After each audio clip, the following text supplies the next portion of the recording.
മലേഷ്യയുടെ തലസ്ഥാനമായ കോലാലംപൂരിലേക്കാണ് എൻ്റെ ഈ യാത്ര.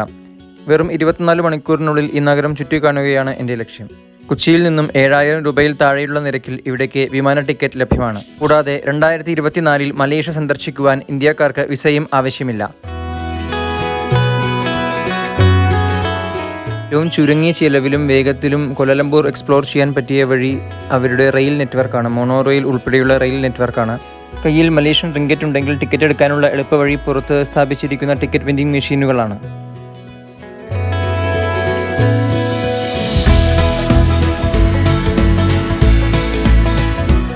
നമ്മൾ ആദ്യം പോകുന്നത് ബാട്ടു കേവ്സിലേക്കാണ്. പ്രശസ്തമായ മുരുകൻ്റെ അമ്പലം സ്ഥിതി ചെയ്യുന്ന സ്ഥലമാണത്. കോലാലംപൂർ സിറ്റിയിൽ നിന്നും മെട്രോയിൽ ഏകദേശം അരമണിക്കൂറിനുള്ളിൽ നമുക്ക് അവിടെ എത്തിച്ചേരാനാകും. ബാട്ടു കേവ് സ്റ്റേഷനിൽ എത്തിച്ചേർന്നിരിക്കുന്നു. ഇന്ത്യക്കാർക്ക് മലേഷ്യ സന്ദർശിക്കുവാൻ വിസ ആവശ്യമില്ലെങ്കിൽ പോലും അവരുടെ വെബ്സൈറ്റിൽ നിന്നും ഒരു ഡിജിറ്റൽ അറൈവൽ കാർഡിന് വേണ്ടി സൗജന്യമായി അപ്ലൈ ചെയ്യേണ്ടതുണ്ട്. അത് അപ്പോൾ തന്നെ ഓൺലൈനിൽ ലഭ്യമാകുന്നതുമായിരിക്കും. ഈ ഡിജിറ്റൽ അറൈവൽ കാർഡ് യാത്രയുടെ 3 ദിവസത്തിനുള്ളിൽ വേണം അപ്ലൈ ചെയ്യുവാൻ. അത് അപ്ലൈ ചെയ്യേണ്ട ലിങ്ക് ഞാൻ ഡിസ്ക്രിപ്ഷൻ ബോക്സിൽ കൊടുത്തിട്ടുണ്ട്. തമിഴ് വംശജർ ഇഷ്ടംപോലെ ഉള്ള സ്ഥലമാണ് കോലാലംപൂർ. അതുപോലെ തന്നെ ദക്ഷിണേന്ത്യൻ ഭക്ഷണവും യഥേഷ്ടം ലഭ്യമാണ്. അതിൻ്റെ ഉത്തമോദാഹരണമാണ് ബാട്ടു കേവ്സിലെ ഈ മുരുകൻ്റെ ക്ഷേത്രം. ലൈംസ്റ്റോൺ ഗുഹകളാൽ മനോഹരമായ സ്ഥലമാണ് ഇവിടം. പ്രവേശനം സൗജന്യമാണ്.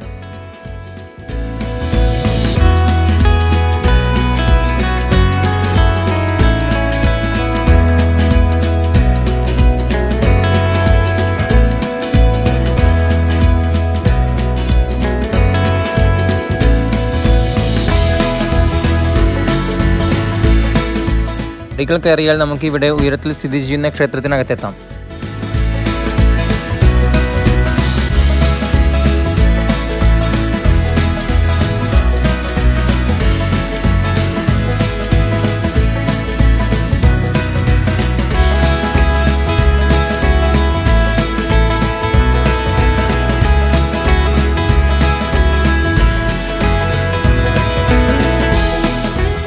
കേവ്സിൽ നിന്നും തിരിച്ചുള്ള യാത്ര ആരംഭിച്ചിരിക്കുന്നു. ഇതാണ് മെർദേക്ക ടവർ, ലോകത്തിലെ 2ാമത്തെ ഏറ്റവും ഉയരം കൂടിയ കെട്ടിടം. ശക്തമായ മഴയെ അവഗണിച്ചും ഞാൻ കോലാലംപൂർ സിറ്റി സെൻറ്റർ സന്ദർശിക്കുവാൻ എത്തിയിരിക്കുന്നു. ഇവിടെയാണ് പ്രശസ്തമായ പെട്രോണാസ് ഇരട്ട ഗോപുരങ്ങൾ സ്ഥിതി ചെയ്യുന്നത്.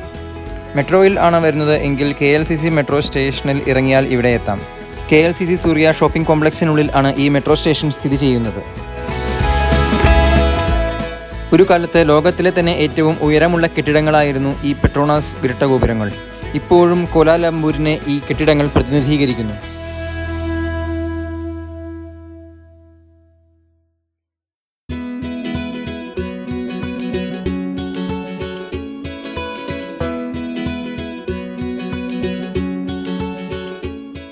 രാവിലെ വീണ്ടും ഞാൻ കോലാലംപൂർ സിറ്റി സെൻറ്ററിൽ എത്തിയിരിക്കുന്നു.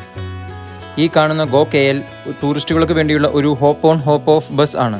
17 ഇന്ത്യൻ രൂപയ്ക്ക് ഈ ബസ്സിൽ ഇവിടുത്തെ പ്രശസ്തമായ വിനോദസഞ്ചാര കേന്ദ്രങ്ങളിലേക്ക് നിങ്ങൾക്ക് യാത്ര ചെയ്യാം.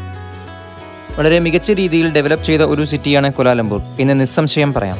വിശാലമായ റോഡുകൾ, മികച്ച ഡ്രെയിനേജ് സിസ്റ്റം, മികച്ച പൊതുഗതാഗത സംവിധാനം, വിശാലവും ഹരിതാഭവുമായ ഓപ്പൺ സ്പേസസ് എല്ലാം കോലാലംപൂരിനെ മികവുറ്റതാക്കുന്നു.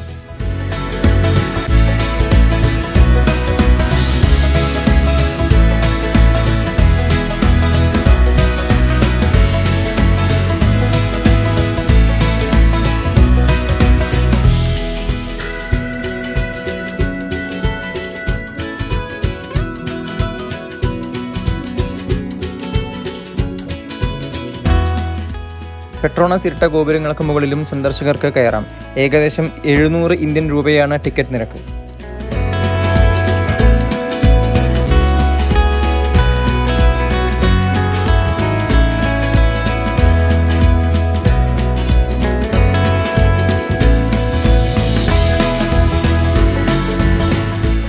ലൂയി വുട്ടോൺ, ഉസാച്ചെ തുടങ്ങിയ ആഡംബര ബ്രാൻഡുകളാൽ നിറഞ്ഞ KLCC സൂര്യ ഷോപ്പിംഗ് കോംപ്ലക്സിനുള്ളിലാണ് ഞാനിപ്പോൾ. കോലാലംപൂരിലെ പ്രശസ്തമായ ചൈന ടൗണും സെൻട്രൽ മാർക്കറ്റും സന്ദർശിക്കാൻ ഞാൻ വീണ്ടും മെട്രോയിൽ കയറിയിരിക്കുന്നു. കോലാലംപൂരിലെ ഏതു മുക്കിലും മൂലയിലും അനായാസമായി മെട്രോയിൽ എത്തിപ്പെടാം.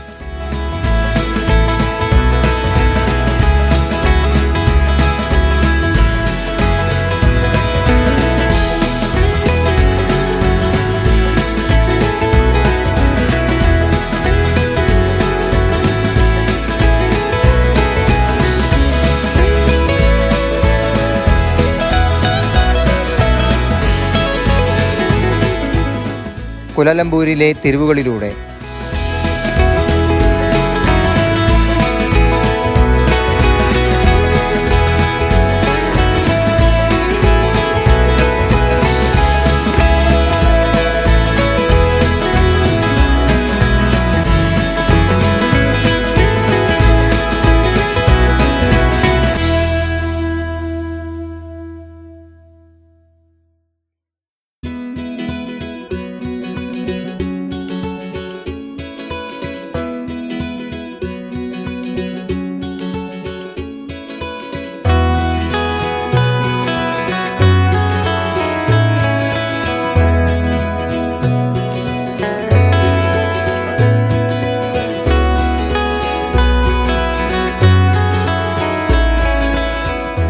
ഞാനിപ്പോൾ സെൻട്രൽ മാർക്കറ്റിലാണ്.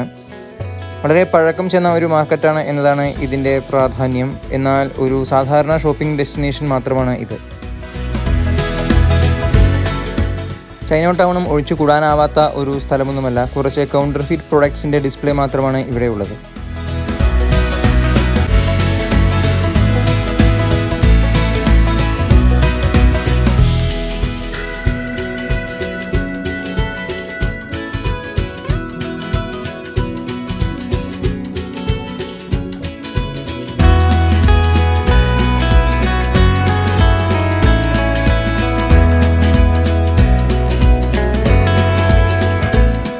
തിരിച്ച് എയർപോർട്ടിലേക്ക്. കുലാലംപൂർ സിറ്റി സെൻറ്ററിലേക്കും തിരിച്ചും എയർപോർട്ടിൽ നിന്നും ടാക്സി അടക്കം പല ഗതാഗത മാർഗ്ഗങ്ങളുമുണ്ട്. ഏറ്റവും വേഗതയേറിയത് KLIA എക്സ്പ്രസ് ട്രെയിൻ ആണ്.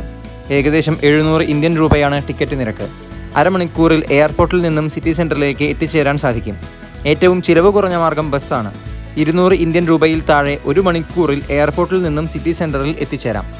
ഇവിടുത്തെ എല്ലാ ഗതാഗതവും മലേഷ്യയിലെ ഏറ്റവും വലിയ ട്രാൻസ്പോർട്ട് ഹബ് ആയ KL സെൻറ്ററിൽ കൂടിച്ചേരുന്നു. ഞാൻ KL സെൻറ്ററിൽ എത്തിയിരിക്കുന്നു.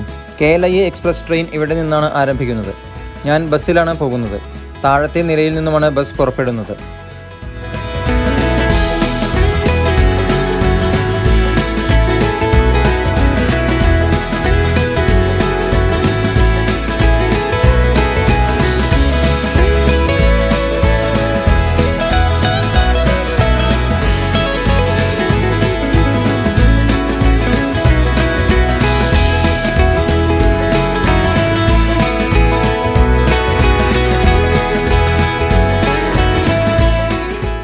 അങ്ങനെ സുന്ദരമായ ഈ നഗരത്തോടും മലേഷ്യയോടും താൽക്കാലികമായി വിടവാങ്ങുന്നു.